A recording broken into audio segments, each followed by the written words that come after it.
Pois bem, isso não passou despercebido, pois 22 organizações de notícias regionais e nacionais formaram uma coalizão para pedir a um juiz.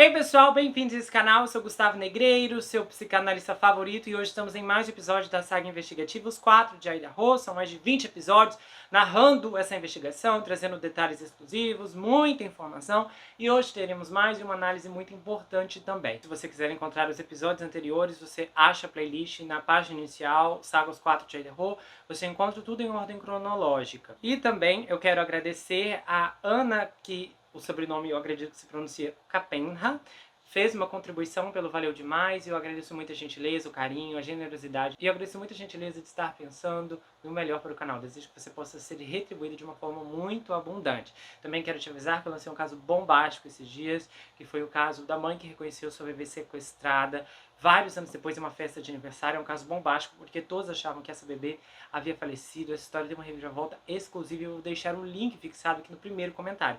Lembrando que você pode conferir as outras atrações da série, as histórias independentes, na playlist também. Não deixe de conferir, assista, que eu tenho certeza que você vai gostar, tá bom?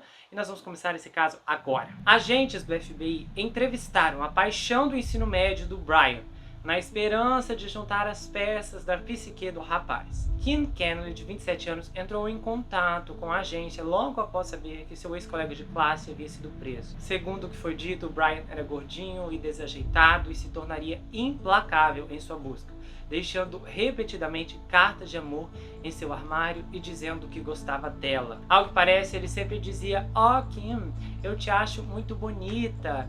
E ele também proferia comentários estranhos, e ela dizia: "Oh meu Deus, cara, me deixa em paz."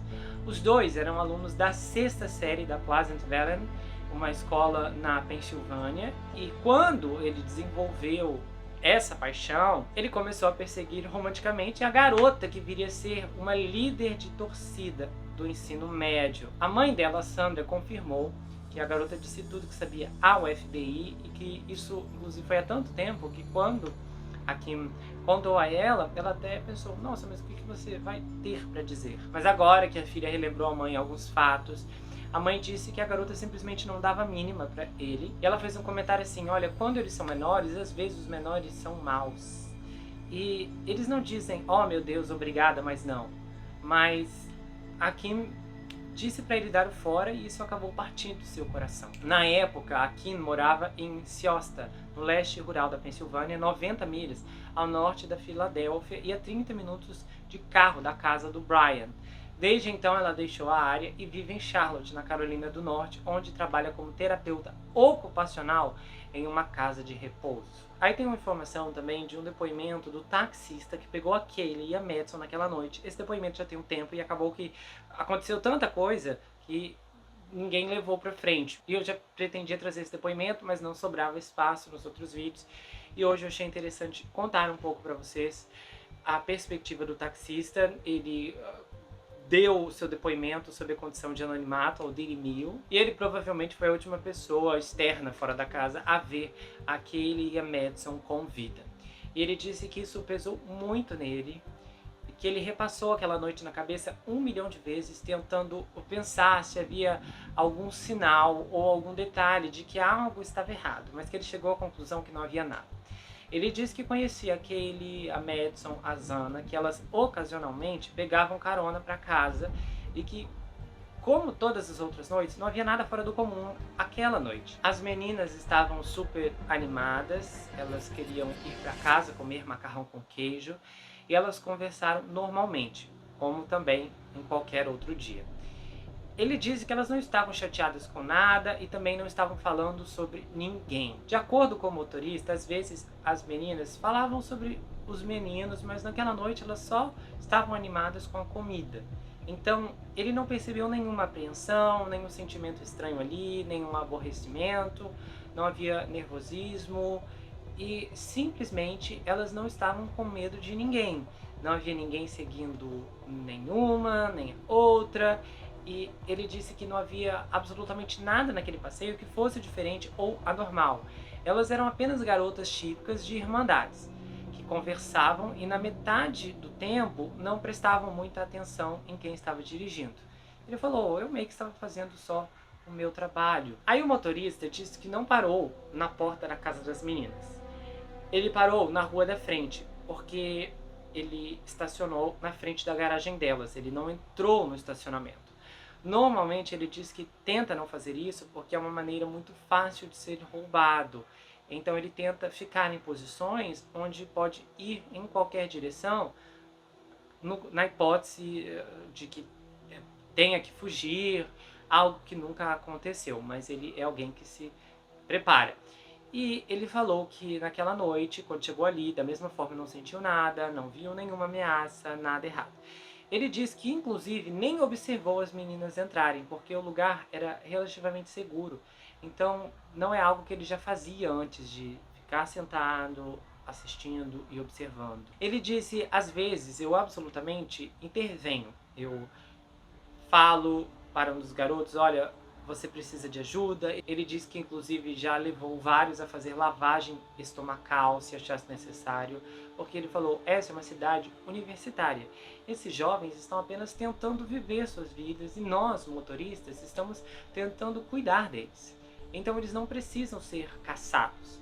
Eu dirijo aqui por anos e eu nunca vi nada disso, então não foi fácil para mim. Ele diz que quando viu a notícia na segunda-feira, ele ocorreu que estava naquele bairro, mas isso foi antes de divulgarem os nomes. Então assim que ele teve certeza de quem eram as meninas, ele foi à polícia. Ele disse que foi rapidamente eliminado das investigações, que forneceu aos policiais uma riqueza de dados digitais e também o recibo cronometrado do Taco Bell, que foi para onde ele foi depois de deixar as meninas em casa. Nas semanas em que se seguiram, na época o Brian ainda não tinha sido pego, então ele disse que ficou muito chateado com a demora da polícia em pegar o culpado e ele, inclusive por conta disso, ele tirou uma semana de folga para reparar um pouco a sua cabeça, já que ele ficou muito transtornado com o que houve. Outra informação interessante que eu soube é que o celular da Kaylee foi desbloqueado pelo pai dela pouco depois do que houve. Segundo o que eu fui informado, toda a família da Kaylee partilha as mesmas senhas por motivos de segurança. E além disso, o Steven é um profissional de TI, o pai dela, o Steven Gonçalves. Nesse meio tempo, um rapaz que se graduou na Universidade de Idaho morou naquela casa em que tudo aconteceu. E o nome do rapaz é Collie Altender, e ele se formou no ano de 2022 e morou lá na casa durante seu primeiro ano.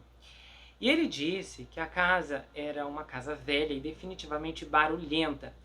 Ele disse assim, você não pode subir nenhuma escada ou andar sem que todos saibam. E ele disse que como essa era uma casa de festas muito ativa, os alunos estavam familiarizados com esse interior da casa. Então ele falou que era comum de muitas vezes, no meio de uma festa, as pessoas começarem a pular pelas janelas se a polícia estivesse chegando, e aí todo mundo ia embora correndo. Um outro ponto interessante é que a polícia, que sofreu uma pressão psicológica violenta, tanto do público como da imprensa, na época em que o Brian ainda não havia sido capturado, recebeu auxílio psicológico enquanto a investigação estava avançando. Quando isso veio à tona, o porta-voz do Departamento da Polícia de Moscou, o capitão Anthony Deilingham, disse que do ponto de vista de cuidar dos nossos oficiais, nós ativamos os nossos recursos de aconselhamento para quem precisar deles, e é a nossa prioridade manter nossa força saudável enquanto trabalhamos, até mesmo chegarmos à conclusão desta investigação. Ele acrescentou que a moral estava muito alta e que todos estavam empenhados em levar a investigação até o fim, sendo que férias era algo discutível e que eles estavam apenas focados no objetivo, que é bastante interessante em meio a tudo que aconteceu. E aí nós chegamos no ponto mais interessante para mim, que foi uma coisa muito surpreendente. Então eu vou precisar dar uma recapitulação para vocês aqui, para quem não está sabendo disso. Mas o caso do Brian, dos estudantes de Idaho, Ethan, Zana, Kaylee e Madison, ganhou ampla publicidade. E no início deste mês de janeiro, a juíza do condado de Latham, Megan Marshall, emitiu uma ordem de sigilo proibindo advogados, agências de aplicação da lei e outros associados ao caso de falar sobre o assunto. Então, na quinta-feira, dia 18, a juíza ampliou a ordem de silêncio, proibindo também qualquer advogado que represente sobreviventes, testemunhas ou familiares das vítimas de falar ou escrever sobre o caso. O que significa que, a partir de agora, as entrevistas das famílias às emissoras, incluindo o pai, o mais vocal de todos, Steven Gonçalves, está acabada. Porque a juíza disse o seguinte: há um equilíbrio entre a proteção do direito a um julgamento justo para todas as partes envolvidas e o direito à liberdade de expressão conforme garantido pela Constituição dos Estados Unidos e de Idaho. Então, para preservar o direito a um julgamento justo, algumas restrições na divulgação de informações neste caso são necessárias e autorizadas por lei. Pois bem, isso não passou despercebido, pois 22 organizações de notícias regionais e nacionais formaram uma coalizão para pedir a um juiz que restrinja essa ordem de silêncio no caso contra o Bryan. A coalizão, que inclui a Associated Press, afirma que o acesso da imprensa a policiais e outros funcionários envolvidos em casos criminais de alto risco fornece ao público um contexto importante e uma melhor compreensão de como o sistema de justiça criminal opera. John Hofner, diretor nacional de notícias do Associated Press, disse que essa é uma ordem desnecessariamente abrangente e ampla, e impede gravemente a compreensão do público sobre uma investigação criminal significativa que impactou profundamente a comunidade. Já Dan Shelley, que é presidente da rádio de televisão digital da News Association, que é membro da coalizão, disse que há outras maneiras de garantir um julgamento justo. Os tribunais em todo o país são frequentemente capazes, mesmo nos casos mais importantes, de encontrar maneiras de equilibrar os direitos dos réus com os direitos do público de obter informações vitais. Não há razão para que esse tribunal não possa fazer o mesmo. A coalizão de mídia inclui vários meios de comunicação baseados nacionalmente e no noroeste do Pacífico, incluindo o Seattle Times, New York Times, o Idaho Statesman, o Boise Div, o KHQV, o que é de Spokane, o Washington, que é de Spokane, o KTVB em Boise e por aí vai. Espera-se que a coalizão apresente documentos judiciais se opondo à ordem de silêncio nos próximos dias. Betsy Russell, que é membro da coalizão de mídia e presidente do Idaho Press Club, também disse o seguinte: as teorias muitas vezes colocam erroneamente a culpa nos amigos, parentes ou outros sobreviventes das vítimas. E as entrevistas às organizações de notícias com os investigadores muitas vezes funcionaram para anular alguns desses rumores e combater a desinformação espalhada online, e essa parte foi atribuída aos detetives da internet. Ela diz também que as conversas com funcionários envolvidos em casos criminais ajudam jornalistas a entender as nuances dos argumentos legais e as etapas técnicas dos procedimentos judiciais para que a cobertura seja justa e completa. Ela falou assim: em sua maioria não somos advogados, nem nossos leitores, e essas explicações podem ajudar a garantir que as informações imprecisas não sejam divulgadas sobre o que está acontecendo em nossos tribunais. Bom, a questão é que tal publicidade de um caso como esse é que muitas vezes apresenta um enigma para os juízes, que trabalham para proteger o direito do réu a um julgamento justo. Então, os tribunais às vezes acham que controlar o fluxo de informações em torno de um caso criminal, proibindo os envolvidos de falar sobre isso, é uma maneira eficaz de limitar a publicidade e ajudar a proteger o direito a um julgamento justo. Só que os representantes da coalizão estão dizendo que essas ordens de silêncio podem infringir os direitos da primeira emenda do público e das pessoas envolvidas no caso. Então eles estão dizendo que, como organizações de notícias que cobrem os tribunais, eles estão desempenhando um papel de vigilantes, mantendo o público informado sobre como o poder judiciário opera. A Suprema Corte dos Estados Unidos concluiu que essas ordens de silêncio infringem o direito do público de saber o que está acontecendo nos tribunais do país. Só que o Tribunal Superior também disse que algumas ordens de silêncio são permitidas, desde que sejam da maneira menos restritiva de garantir um julgamento justo, e nesse caso são estritamente adaptados para atingir o seu objetivo. E aí é que tá. A primeira ordem de silêncio emitida pela juíza no dia 3 de janeiro não incluía nenhum motivo declarado pelo qual ela achava que a ordem de silêncio era necessária. O que é chocante, pois eu só soube agora, é que a acusação, junto com os advogados de defesa, apresentaram um documento cerca de 2 horas antes, dizendo que concordavam com a criação de uma ordem de sigilo e queriam que ela incluísse investigadores e agentes da lei.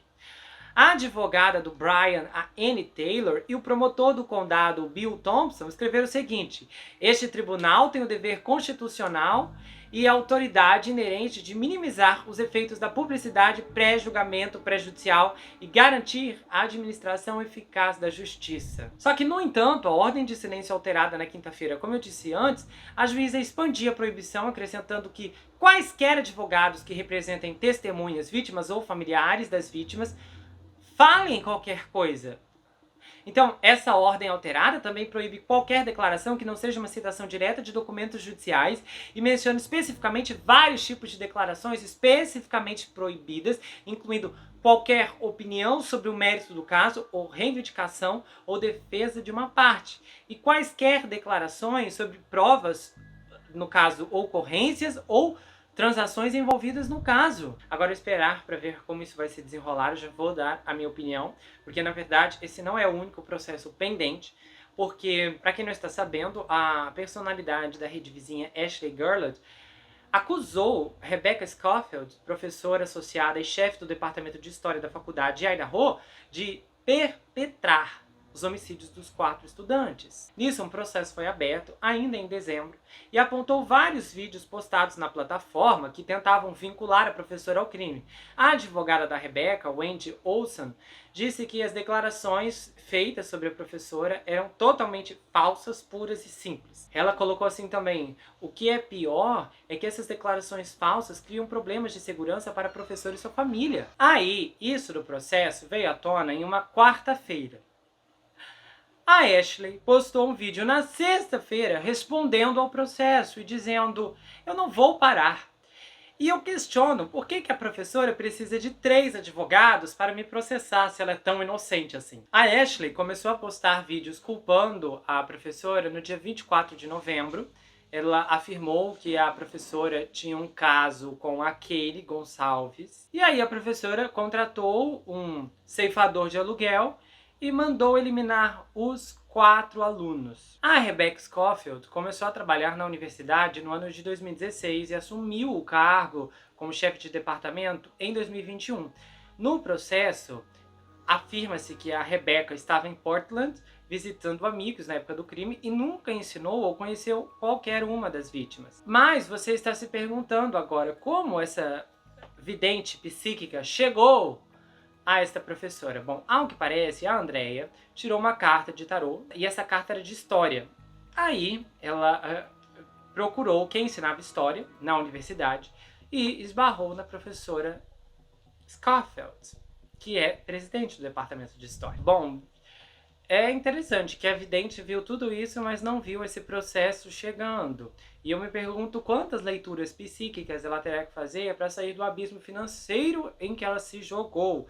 Principalmente porque o ego dela a levou até essa situação vergonhosa. É mais uma oportunista. Esses videntes foram os piores participantes desse caso todo, porque eles viram tudo menos realmente o culpado. Foi um show de horrores, um vexame. A gente teve um vídeo aqui exclusivo com informações sobre o que esses videntes estavam especulando e foi um caso pior do que o outro. Quando você pensa sobre a atenção que esse caso recebeu, você pode ter uma noção que a extensão dele é muito grande. No YouTube americano, os principais clipes de notícias relacionados a esse caso têm mais de 1 milhão de visualizações cada. Na rede vizinha, os vídeos marcados como Idaho Killer, hashtag Idaho Case, hashtag Idaho Update e por aí vai, acumularam mais de 396 milhões de visualizações no total. Quando veio à tona que a Dylan testemunhou o Brian e supostamente foi dormir, uma nova rodada de vídeos alternadamente questionando ou defendendo as ações da Dylan vieram à tona. E aí, os vídeos na rede vizinha, marcando o nome completo dela, receberam mais de 57 milhões de visualizações. Agora, nesses tempos de hoje, não é mais incomum para podcasts de crimes reais e usuários do Reddit mobilizar recursos e gerar audiências para resolver casos reais, o que vem acontecendo de forma desenfreada e também está salvando vidas. Moralizar sobre os detetives online e jornalistas é um dilema autodestrutivo para a mídia institucional, de qualquer maneira, considerando o relacionamento historicamente infame da indústria com histórias sensacionalistas e uma orientação subjetiva da opinião pública. Nós sabemos que a imprensa já cobriu histórias de uma forma horrorosa e raramente a cobertura de qualquer caso como esse é neutra por parte da mídia. Mas, nesse caso, até que dá para dizer que eles estão sendo neutros na medida do possível. A questão aqui é que há essa coalizão e eu preciso escolher um lado especificamente e eu refleti muito sobre isso. Porque quando eu soube, eu dei minha opinião sobre a ordem da juíza na época que aconteceu. E eu disse que eu vi aquilo como sendo parte do processo e etc. Mas quando eu soube em si, eu fiquei bem decepcionado. Fiquei bem decepcionado porque eu sabia que as fontes de notícias do caso iriam secar e que basicamente nós não teríamos mais acesso ao que estava acontecendo dentro, apenas ao que está acontecendo fora. E fora as informações não são 100% confirmadas, não refletem o andamento do processo. Basicamente, agora que há essa esperança, eu vou dizer que eu estou do lado da imprensa nessa. Quem diria? Quem diria eu, a imprensa, os canais de notícias, todos do mesmo lado. É chocante, eu estou tão perplexo quanto vocês. Mas eu estou com eles nessa porque eu penso o seguinte: se fosse em outra circunstância, onde um indivíduo, nós, de repente, acreditássemos que ele não era culpado, que podia ser uma armação, talvez, quer dizer, se a internet toda acreditasse que o Brian não fosse culpado, de repente a ordem de sigilo poderia até prejudicar, porque significa que quanto mais absurdos as pessoas soubessem, mais comentários isso iria render e obviamente iria atingir o processo. A partir do momento que uma pessoa não poderia ser condenada considerando que meio mundo acredita que ela é inocente. A questão aqui é que eu poderia ter uma postura diferente dependendo do caso, e eu sempre digo aqui que cada caso é um caso, mas nesse caso aqui eu me uno à imprensa porque eu acho que as informações são importantes sim.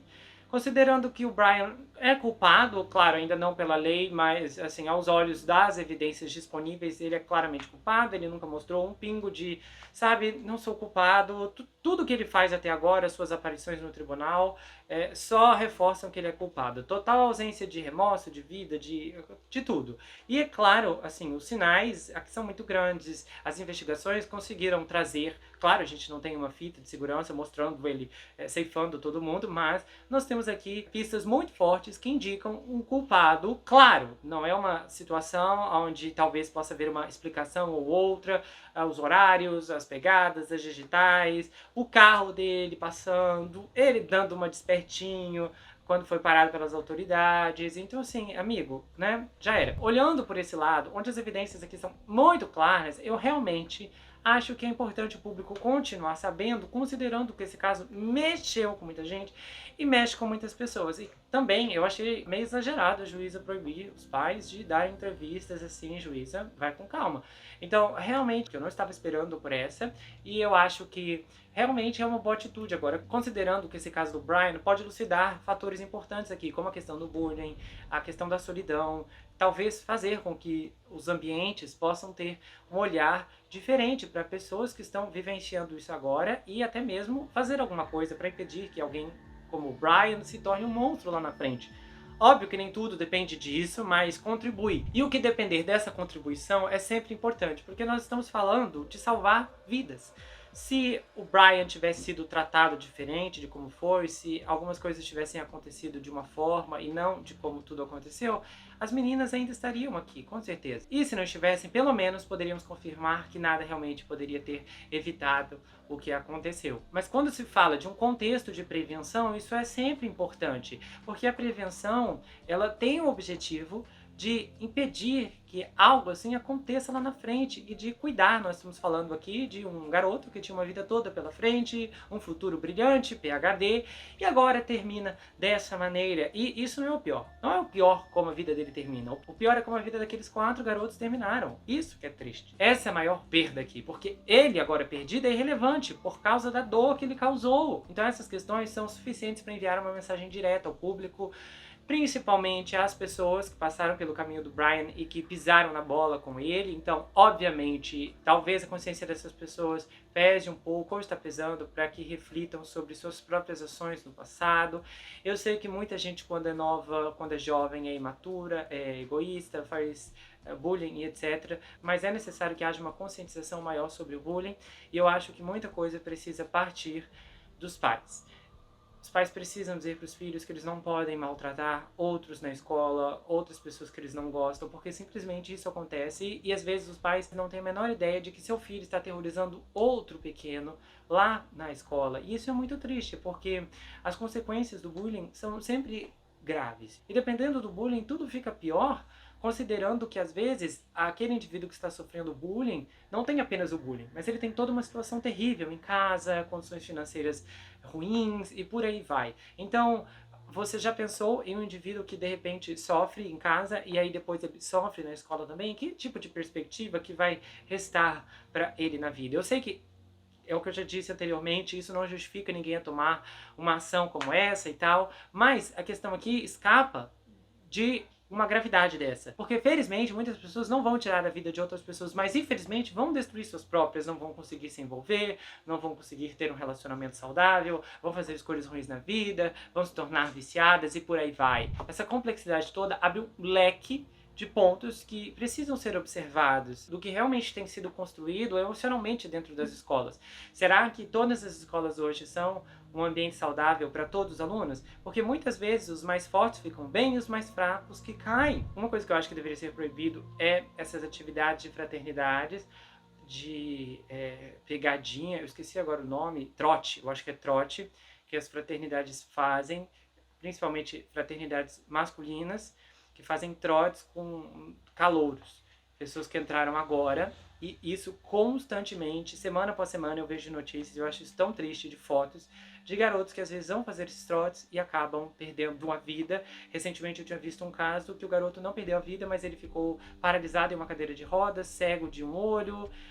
Se vocês verem a foto dele antes e depois, você se choca. Ele era um garoto bonito, jovem, saudável, e agora está irreconhecível, horrível e pior. Não apenas ele, mas a família toda agora está nessa situação de ter que levar ele para lá e para cá numa cadeira de rodas porque ele não consegue nem mover um dedo. Isso é consequência de um trote, parece que ele foi obrigado a beber não sei quantos litros de cerveja, depois mergulhar não sei aonde, isso acabou mal. E esses trotes continuam acontecendo, continuam tirando a vida de pessoas. Eu acho que isso deveria ser proibido, deveria ser punido por lei. Isso não pode continuar acontecendo, sem contar que essas fraternidades, constantemente isso aparece em filmes e de uma forma muito glamorizada, mas se você estudar a fundo, essas fraternidades têm uma toxicidade muito grande, não apenas pelo comportamento, mas na forma como isso se institucionalizou como um império, onde há líderes que mandam, que desmandam e que pisam e que humilham. Então nós estamos falando ainda de uma toxicidade violenta no período da faculdade. Eu sei que nem tudo é um mar de rosas, mas tem coisas que não precisam continuar sendo apoiadas. Tem coisas que não devem continuar acontecendo porque ninguém faz nada. Eu sei que tem muita gente que não vai gostar, isso não é justo, mas na verdade é justo olhar para a quantidade de jovens que estão perdendo a vida com uma coisa tão boba, tão ridícula. Isso é horrível, simplesmente. Por que seu filho perdeu a vida? Um trote da faculdade, sabe? Eu teria vergonha de falar isso para alguém, de tão injusto que é uma situação como essa. Triste pelos garotos que não negam participar de uma coisa dessa. É triste, muitas vezes o que leva a participar disso é querer ser aceito pelo grupo, se sentir bem, é uma vida nova, uma faculdade, não sei o que, eu quero que dê tudo certo, e acaba que não dá tudo certo, porque para alguns o fim é muito trágico. Existem muitas coisas que são relativas e quando se trata da educação, há inúmeros fatores que deveriam ser reavaliados. Eu acho que em si a forma como a educação nas escolas funcionam hoje, na maior parte do mundo, é como se fossem fábricas e é como se os alunos fossem trabalhadores, estudantes que chegam ali para memorizar. Se as pessoas hoje aqui no Brasil aprendessem sobre economia na escola, 50% das pessoas não estariam endividadas. Como estão? Mas isso ninguém ensina. E relativamente, se outras matérias fossem ensinadas como inteligência emocional, economia, eu acredito 100% que esse país estaria melhor. Porque é muito mais benéfico para a sociedade uma pessoa sair instruída em inteligência emocional se ela saber como lidar com as pessoas, como tratar as pessoas, como se decidir, como fazer as coisas por conta própria, sem se deixar ser manipulada pelo sistema em que vivemos. E quando eu falo de de economia, não é qualquer economia que alguém vai inventar por aí ou que acha que sabe, mas é a economia que vai ensinar o indivíduo a lidar com o dinheiro, a poupar, a investir, a entender sobre as dívidas, a entender sobre os impostos, a entender o quanto ele trabalha, o quanto vai para o governo, o que ele pode fazer da sua vida, o que ele pode comprar. Existe toda uma consciência que a maior parte das pessoas só vai descobrir na vida adulta quando ela já tem que correr para viver essa vida. Ou seja, ela precisa aprender enquanto corre, o que é um absurdo quando você olha que as pessoas passam dezenas de anos na escola, vários dias por semana, várias horas por dia, simplesmente aprendendo assuntos que vão ser completamente descartados pela mente ou que nunca serão exigidos na corrida diária da vida. É hora de priorizar o que realmente a vida pede. E me desculpa se eu estou incomodando algumas pessoas, se você acha não, que tem que ter matérias, que é importante e tal. Eu acredito que tudo é importante, eu acredito que tudo é essencial, mas eu acho que existem coisas que devem ser priorizadas de acordo com a realidade da vida, da realidade do que acontece no dia a dia, porque não adianta nada alguém aprender dezenas de informações e conhecimentos que ela não vai conseguir colocar em prática, porque quando ela sair lá fora, ela vai se deparar com uma realidade do qual ela não estava preparada. As pessoas estão no terceiro ano e não têm a menor ideia de qual faculdade, de qual curso vão querer fazer, e isso não é culpa delas, porque muitas vezes existem uma variedade de assuntos, de temas, por aí, de cursos, de matérias, de profissões, que não são apresentadas a essas pessoas. Ninguém fala disso. Não tem uma feira especificamente para apresentar todos os tipos de profissões, para que as pessoas saibam exatamente o que há por aí. E aí, muitas vezes, como eu já vi acontecer, já atendi pacientes, pessoas que acabaram fazendo um curso, e aí depois descobriram que gostavam de outra coisa, e aí se arrepender amargamente por terem feito aquele curso, por não ter tido informação, por não ter tido alguém para falar, olha, vamos pesquisar mais, procurar mais coisas. Às vezes as pessoas estão chegando ali no terceiro ano e há essa pressão de vida, de pagar, de impostos, de pessoas que já precisam estar trabalhando, quem está estudando à noite. Hoje em dia há muito mais gente trabalhando mais cedo do que nunca, uma série de preocupações, garotas que estão engravidando antes do tempo, gente que basicamente está constituindo uma família enquanto ainda está na escola, e tudo isso é complicado. Eu não tenho resposta e não tenho um plano para reformar o sistema educacional do Brasil, não é isso, eu não sou a pessoa capacitada para isso, mas do jeito que eu vejo não me agrada, e do jeito que eu vejo, eu concluo que a criatividade acaba ficando travadas a quatro paredes, completamente sem vida, e isso é muito triste. E é um tempo desperdiçado que não vai voltar. O Brian mergulhou de cabeça numa vida adulta, carregando todos os problemas que lhe perseguiram durante a infância, a juventude e a adolescência. E agora a gente vê que isso deu. Você pode ver aonde chegou. No fim, esse caso não é apenas um caso, mas é uma circunstância que invoca inúmeros problemas sociais, psicológicos, emocionais, e o pior é que esse ciclo vai ser finalizado sem que nenhuma dessas circunstâncias incômodas sejam resolvidas ou de fato tratadas. E o que vai acontecer é que no fim outra pessoa vai repetir o padrão. E aí nós vamos identificar uma coisa aqui, uma outra coisa ali, semelhanças e mais semelhanças de uma história que tem vítimas diferentes, mas que no fundo é parecida com outra que ouvimos, com outra que vimos e com algo que acabou de acontecer. Se você gostou desse vídeo, inscreva-se no canal, ative o sininho, compartilha, dê o seu like, passe esse vídeo pra frente, eu espero que você tenha gostado. Se você quiser saber mais sobre mim, adquira meu livro, Perfeito Estranho, já está disponível no meu site, você pode falar comigo pelo Instagram. O livro conta a história de um rapaz chamado Jack Wilbur, que se vê preso em uma terrível maldição hereditária enquanto ele precisa enfrentar um serial killer que está escondido em sua própria casa. Esse livro tem mais reviravoltas do que você consegue imaginar, e a história é fantástica, o livro é escrito em formato roteiro, é tudo muito mergulhado em suspense e muita adrenalina também. O livro foi autografado, se você quiser, com pôster exclusivo, marcadores. O envio acontece para qualquer lugar do Brasil e quase qualquer lugar do mundo também. Eu tenho um grupo no Telegram, onde ocorre bastidores, votações, muita coisa bacana e legal, exclusivamente apenas por lá. E eu também tenho um canal de cortes, onde as análises são recortadas e você encontra muito material bacana lá. Me siga no Instagram se você quiser, e a gente se vê no próximo caso. E não se esqueça que aqui você sempre vai ter um amigo. Até mais, pessoal! Fãs de todo mundo ficaram chocados e chocados nas primeiras semanas de janeiro de 2021, quando mensagens enviadas por Armie Hammer implicaram que o ator não apenas tinha apetite de carne, mas também de partes humanas. O queixo dos espectadores caiu. Mas não bastante, quando mais revelações ainda estavam por vir, de segredos, amantes e uma vida dupla repleta de mentiras.